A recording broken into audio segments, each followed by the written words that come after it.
I hope so कि आप सब बिल्कुल ठीक होंगे। आज का जो हमारा टॉपिक है वो है न्यूक्लियस। 9th क्लास बायोलॉजी से हम न्यूक्लियस टॉपिक पढ़ने जा रहे हैं। बहुत इंपॉर्टेंट टॉपिक है, अच्छे से पढ़े, ठीक है, अच्छे से इसको समझे, वीडियो को स्किप मत करें कि ताकि आपको अच्छे से समझ आए। टॉपिक आसान है, बस थोड़ा सा आपको फोकस करने की जरूरत है इस पर, ठीक है। सो हम स्टार्ट करते हैं। उन्होंने पहला लिखा है कि cell activities like metabolism, growth and reproduction need to be well regulated. देखिए इस चीज़ का क्या मतलब है कि आपके पास जो सेल की जितनी भी एक्टिविटीज़ होती हैं, जिसमें मेटाबॉलिज्म आती है, ग्रोथ आती है या रिप्रोडक्शन, तो ये सारी की सारी एक्टिविटीज़, इसके अलावा भी जितनी एक्टिविटीज़ हैं, उन सबको एक प्रॉपर डायरेक्शन, एक प्रॉपर की ज़रूरत होती है कि वो प्रॉपरली परफॉर्म हो, ठीक है, वो प्रॉपर तरीके से एंड हो, कंप्लीट हो और अच्छे तरीके से, वो हेल्थी तरीके से हो। तो इस वजह से सेल को इस चीज़ की, इन सब एक्टिविटीज़ को कंप्लीट करने की बहुत ज़्यादा ज़रूरत होती है। ऐसा नहीं है कि कोई भी एक्टिविटी अगर सेल की है वो पूरी तरीके से रेगुलेट का मतलब है कि उसको कंप्लीट प्रॉपर डायरेक्शन ना मिले ना, प्रॉपर उस पर कंट्रोल ना हो। तो आप खुद सोचिए, अगर कोई बच्चा है, ठीक है, आप एग्जाम्पल ले ले, ठीक है, इससे आपको ये चीज़ समझ में आएगी। उस बच्चे पे पेरेंट्स का इतना कंट्रोल नहीं है तो वो बच्चा बिगड़ेगा ना, ठीक है। लेकिन अगर उसके पेरेंट्स का उस पर कंट्रोल है, ठीक है, वो उसके हर अच्छे बुरे का ख्याल रखते हैं, उसके दोस्तों का ख्याल रखते हैं, वो क्या पढ़ता है क्या नहीं पढ़ता उसका ख्याल रखते हैं, तो डेफिनेटली वो बच्चा वो अच्छा जो है ना, अच्छे तरीके से ग्रो करेगा। इसी तरह से हमारे पास जो सेल में भी जो एक्टिविटीज़ होती है, वो अगर सही तरीके से परफॉर्म हो, सही तरीके से उनको कंट्रोल किया जाए, उनको सही डायरेक्शन मिले, तो इसी तरह से वो हेल्थी तरीके से परफॉर्म हो जाती है और सेल के लिए अच्छा रहता है। तो ये जो सारा काम करता है हमारी लाइफ में, अगर पेरेंट करता है, ठीक है, एक बच्चे के लिए जो उसका पेरेंट करता है, वो यहाँ पे सेल में न्यूक्लियस कर रहे हैं, ठीक है। तो ये वो क्या कह रहे हैं कि in eukaryotic cell this role is served by the nucleus. तो यूकारियोटिक में जो ये रोल होता है, ये कौन परफॉर्म करता है? न्यूक्लियस करता है। न्यूक्लियस एक टाइप का कंट्रोल रखता है पूरे सेल के एक्टिविटीज के ऊपर कि वो किस तरह से हो रही है, वो प्रॉपरली हो रही है या नहीं हो रही, ठीक है। हम नेक्स्ट पढ़ते हैं, nucleus acts as a control centre of cell. देखिए वही बात उन्होंने भी कह दी कि सेल जो है वो एक्चुअल न्यूक्लियस जो है, सॉरी, वो आपके पास एक कंट्रोल सेंटर का काम कर रहा है सेल में, यानी एक सेल में एक जिसका एक कंट्रोल होता है ना, उसका काम कर रहा है न्यूक्लियस। कौन? न्यूक्लियस बाबा। न्यूक्लियस क्या कर रहा है? पूरा कंट्रोल कर रहा है सेल के ऊपर। क्यों? क्योंकि इसके पास जो मटेरियल है, डीएनए, जो सबसे जरूरी चीज इसके पास है वो डीएनए है। डीएनए का क्या होता है? डीएनए ही एक्चुअल में आपके पास वो देती है, इंस्ट्रक्शन देती है कि क्या क्या होगा सेल में, किस तरह से कौन सी एक्टिविटी कैसे होगी। तो बेसिकली क्या होता है कि न्यूक्लियस के पास ऑटोमेटिकली ये पावर आ जाती है कंट्रोल का, ठीक है, सेल की एक्टिविटीज का।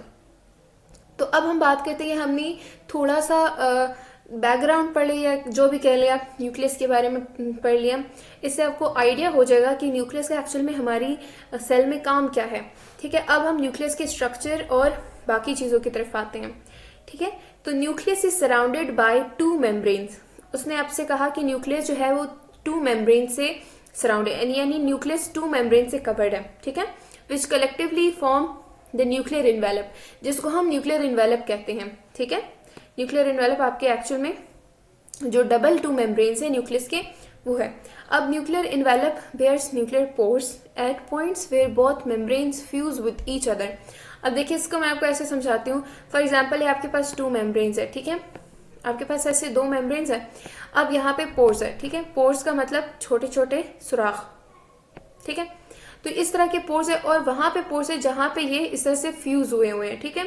तो ये इस तरह के जो पोर्स है ना, बेसिकली इसको हम न्यूक्लियर पोर्स कहते हैं, ठीक है, क्योंकि ये मेम्ब्रेन्स के ऊपर है ना, ठीक है, दोनों मेम्ब्रेन्स जहां पे फ्यूज हुए हैं वहां पे है ना, तो इस वजह से, यानी वो लिखा मैंने यहाँ पे न्यूक्लियर पोर्स एट पॉइंट्स, उस पॉइंट पे जहां पे ये दोनों फ्यूज हुए, यानी जहां पे ये दोनों आपस में फ्यूज है। फ्यूज तो आप जानते हैं ना किस तरह से मेम्ब्रेन फ्यूज हुए, वहां पे पोर्स है और उस पोर्स को हम न्यूक्लियर पोर्स कहते हैं, ठीक है।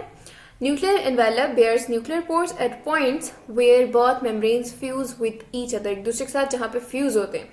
अब थ्रू न्यूक्लियर, अब इन पोर्स का क्या काम होता है? पहले उन्होंने आपसे कहा कि न्यूक्लियर एनवेलप के ऊपर पोर्स होते हैं, अब वो आपसे कहेंगे कि न्यूक्लियर पोर का क्या एक्चुअल में फंक्शन क्या है, कुछ तो होगा ना, तभी तो वो प्रेजेंट है वहां पे। तो देखिए nuclear pore, nucleus communicates with the cytoplasm, through nuclear pore nucleus communicate with the cytoplasm. इसका ये मतलब है कि इन न्यूक्लियर पोर के जरिए से साइटोप्लाज्म के साथ राब्ते होते हैं। राब्ते का मतलब ये है कि जो ट्रांसपोर्ट वगैरह होता है मटेरियल का, इसका यहाँ पे ये मतलब है, ठीक है। ये जितने हमारे पास मटेरियल्स का आना जाना होता है साइटोप्लाज्म में या न्यूक्लियस में, इसका ये मतलब है कि इन न्यूक्लियर पोर के जरिए से ये सारे काम होते हैं। अब नेक्स्ट आगे हम पढ़ेंगे कि क्या क्या होता है। देखिए, कुछ न्यूट्रिएंट्स और प्रोटीन्स न्यूक्लियस में अंदर आते हैं तो इन पोर्स के जरिए से आते हैं, ठीक है। ये डायग्राम में, एक मिनट, ये देखिए, ये आपको डायग्राम शो हो रही है। इस डायग्राम में ये आपके पास न्यूक्लियर पोर्स है, ये देखिए, ठीक है। ये वहां पे है जहां पे ये दोनों मेम्ब्रेन्स एक्चुअल में फ्यूज हुए हुए हैं।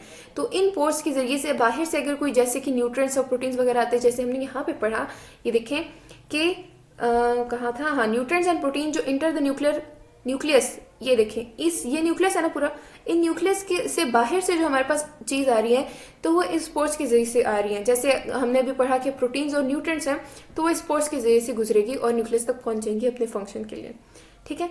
तो यही चीज यहाँ पे वो आपसे कह रहा है। इसको थोड़ा सा रेज कर लेते हैं ताकि आपको समझ आ जाए। ओके, सो न्यूट्रिएंट्स और प्रोटीन जो है वो न्यूक्लियस में इंटर करते हैं इन पोर्स की वजह से, और राइबोसोम्स जो होता है और जो मैसेंजर आरएनए होता है वो यहाँ से लीव करते हैं, ठीक है। यानी राइबोसोम्स और जो मैसेंजर आरएनए होते हैं, जैसे हमने प्रोटीन्स और न्यूट्रिएंट पर वो आते हैं, तो इसी तरह राइबोसोम और मैसेंजर आरएनए अपने फंक्शन के लिए यहाँ से बाहर भी जाते हैं। उसके बाद nucleus contains a fluid called nucleoplasm. देखिए, अब न्यूक्लियस के अंदर एक पूरा फ्लूइड होता है, उसको हम न्यूक्लियोप्लाज्म कहते हैं, ठीक है। ओके, अब हम नेक्स्ट पार्ट की तरफ। न्यूक्लियस के अंदर एक और पार्ट होता है या एक एरिया कह लें, उसका नाम है न्यूक्लियोलस, ठीक है। क्या है उसका नाम? न्यूक्लियोलस। ये पूरा, ये आपके पास एक डार्क एरिया नजर आ रहा है ना, ये, ठीक है।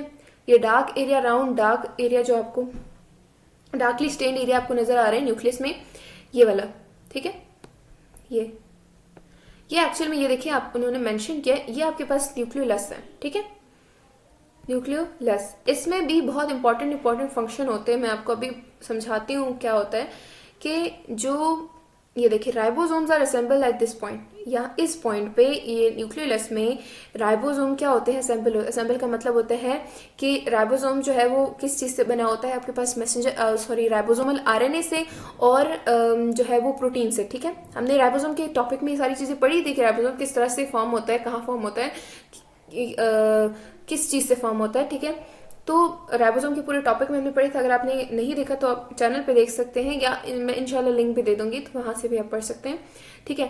तो यहाँ पे वो ये बात कह रहा है कि जो राइबोसोमल आरएनए होते हैं वो कंबाइन होता है प्रोटीन के साथ, और इसी तरह से हमारे पास राइबोसोम बन जाते हैं, ठीक है। इसी तरह से तो बनते हैं ना राइबोसोम, कि इनमें इक्वल अमाउंट के जो राइबोसोमल आरएनए और प्रोटीन होते हैं, ठीक है। तो यहाँ पे ही असेंबल होते हैं, यानी न्यूक्लियोलस में, ठीक है। इट्स मीन कि न्यूक्लियोलस में राइबोसोम्स फॉर्म होते हैं। अब देखिए, it disappears for some time during cell division. वो किस चीज, ये राइबोसोम की बात नहीं कर रहा है, ये न्यूक्लियोलस की बात कर रहा है कि न्यूक्लियोलस जो है वो एक्चुअल में क्या होता है कि राइबोसोम न्यूक्लियोलस जो है वो बेसिकली सेल डिवीजन जब हो रही होती है ना, उस दौरान में ये डिसअपियर हो जाता है। न्यूक्लियोलस आपके पास डिसअपियर हो जाता है, गायब हो जाता है, ठीक है। उसके बाद नेक्स्ट हम आते हैं, hereditary materials in the nucleus is actually in the form of chromatin. Chromatin consist of DNA fibres coiled on histone proteins।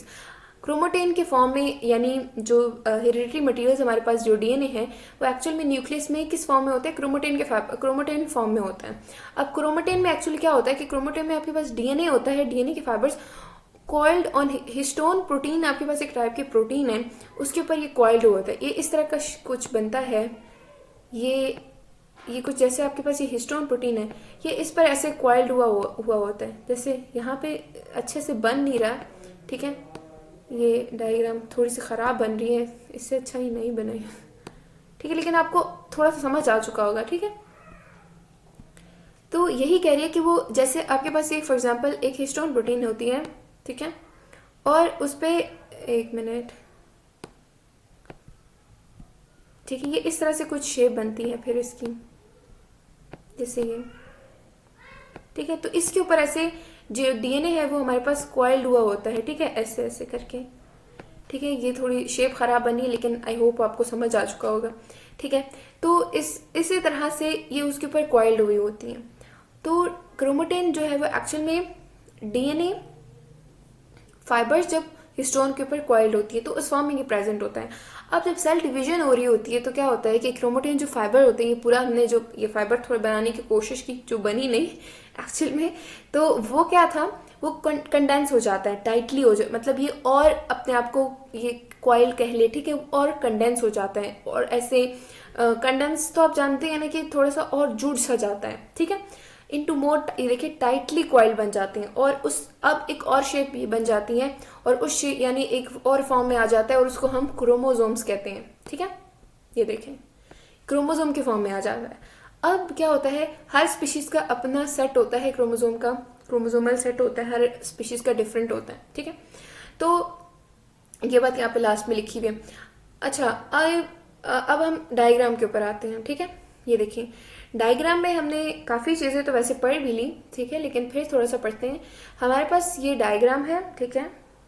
अब क्या होता है, ये डायग्राम में न्यूक्लियर पोर्स है जो हमने पहले भी डिस्कस की। ये हमारे पास न्यूक्लियर इन्वेलप है जो डबल मेम्ब्रेन हमने पढ़ी अभी न्यूक्लियस की।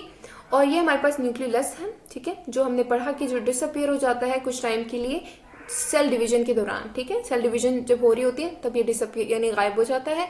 उसके बाद हमने ये क्रोमेटिन पढ़ी, जो हमने यहाँ पे पढ़ा कि क्या होता है कि डीएनए की फाइबर जब हिस्टोन प्रोटीन्स के ऊपर कॉइल्ड हुए होते हैं। उसके बाद हमने पढ़ा न्यूक्लियोप्लाज्म, ठीक है, ये अंदर का जो फ्लूइड होता है न्यूक्लियस में वो न्यूक्लियोप्लाज्म होता है। अब ये देखिए एंडोप्लाज्मिक रेटिकुलम की क्या बात है।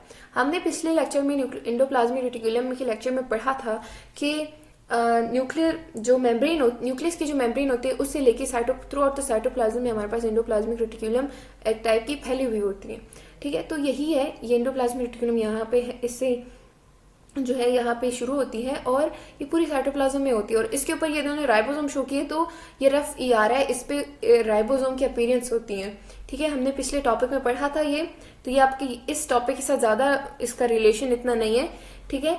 तो ये बेसिकली, लेकिन फिर भी इन्होंने आपको, ताकि डायग्राम यानी कि ऐसी चीज़ें कनेक्ट हो रही है ना, वो चीज़ आपको समझाने के लिए इन्होंने बस आपको ये बात की है, ठीक है। तो यहाँ पे बेसिकली आरईआर पे हमारे पास क्या होता है, रफ एंडोप्लाज्मिक रेटिकुलम होता है, तो उस पर राइबोसोम की अपीयरेंस अटैचमेंट होती है, इस वजह से माइक्रोस्कोप पे वो रफ अपीयरेंस देता है, ठीक है।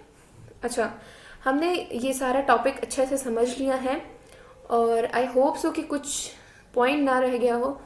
हम एक दफ़ा इसको फिर से थोड़ा देख लेते हैं। अच्छा, ये भी हमने पढ़ लिया कि जिस तरह से सारी एक्टिविटीज़ का कंट्रोल होते हैं न्यूक्लियस का। उसके बाद हमने पढ़ा कि उसकी ये डबल मेम्ब्रेन होता है जिसको हम न्यूक्लियर इन्वेलप कलेक्टिवली कहते हैं, ठीक है, कलेक्टिवली फॉर्म करता है न्यूक्लियर इन्वेलप। उसके बाद हमने पढ़ा कि इस पर न्यूक्लियर पोर्स होते हैं जिससे काफ़ी यानी ट्रांसपोर्ट वगैरह होती है, मैसेंजर राइबोसोम का और बाकी प्रोटीन्स न्यूट्रिएंट्स का। उसके बाद हमने न्यूक्लियोप्लाज्म पढ़ा। उसके बाद हमने न्यूक्लियोलस पढ़ा कि वो कहाँ होता है और वो कहाँ गायब होता है और उसमें क्या बनता है, राइबोसोम उसमें बनता है, ठीक है। और उसके बाद हमने पढ़ा कि जो हमारे पास डीएनए होता है वो किस फॉर्म में होता है, कैसे होता है यहाँ पे। उसके बाद सेल डिवीजन में वो किस फॉर्म में आ जाता है, वो क्रोमोसोम के फॉर्म में आ जाता है कंडेंस होके, ठीक है। और फिर हमने डायग्राम डिस्कस की। तो ये सारी चीज़ें हमने न्यूक्लियस में पढ़ ली। आई होप सो कि आपको न्यूक्लियस का पूरा टॉपिक समझ आ चुका होगा। फिर भी गलतियाँ हो जाती है, तो अगर कोई पॉइंट आपको समझ में नहीं आया हो, ठीक है, तो आप ज़रूर कमेंट्स में पूछें, इंशाल्लाह हम उसका आंसर ज़रूर करेंगे। चैनल को सब्सक्राइब नहीं किया तो प्लीज़ चैनल को ज़रूर सब्सक्राइब करें। मिलते हैं नेक्स्ट वीडियो में, तब तक के लिए अपना बहुत ज़्यादा ख्याल रखें। अल्लाह हाफिज़।